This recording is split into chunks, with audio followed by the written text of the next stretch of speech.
I am Philip V, called Philip the Tall, King of France and Navarre. My story begins in the turbulent year of 1316, when fate thrust upon me the weighty crown of a divided kingdom.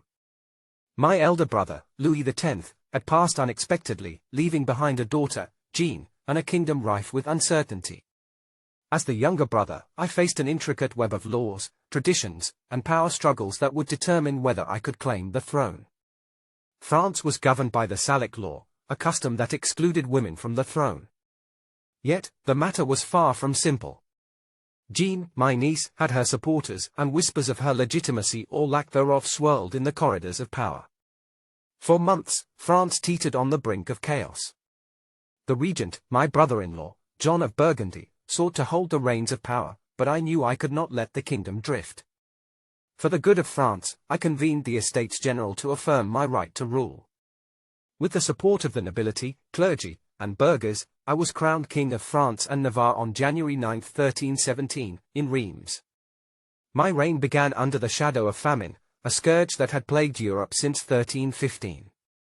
The fields yielded little, and my people suffered. I saw firsthand the despair etched into their faces, the hunger that gnawed at their spirits. To alleviate their plight, I enacted reforms to stabilize grain prices and distribute food more equitably. These were difficult times, but I believed it my sacred duty to protect my subjects from the harsh hand of nature. Justice became the cornerstone of my reign. I took it upon myself to reform the administration, rooting out corruption among officials and ensuring fair trials for all. My efforts were not without resistance, entrenched interests fought against change, but I pressed on. My laws strengthened the crown's authority while providing a measure of stability for my kingdom. In doing so, I sought to uphold the legacy of my grandfather, Philip IV, the Fair, who had laid the foundations for a strong, centralized monarchy. Foreign affairs also demanded my attention.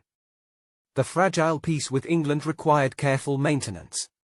I worked to uphold the Treaty of Paris, preserving the territorial integrity of France while negotiating with Edward II of England. Closer to home, the intricate alliances of the Low Countries and the Holy Roman Empire required deft diplomacy. Each decision was a balancing act, a careful weighing of risks and rewards to safeguard the future of France.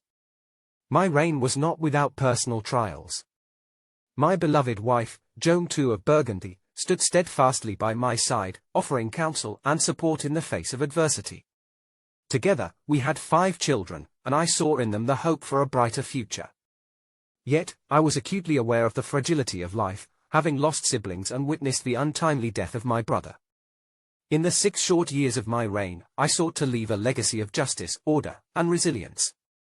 Though I passed from this world in 1322, my efforts laid the groundwork for a stronger France. My successor, Charles IV, inherited a kingdom more unified and stable than the one I had ascended to rule. Looking back, I see a reign marked by challenges and perseverance.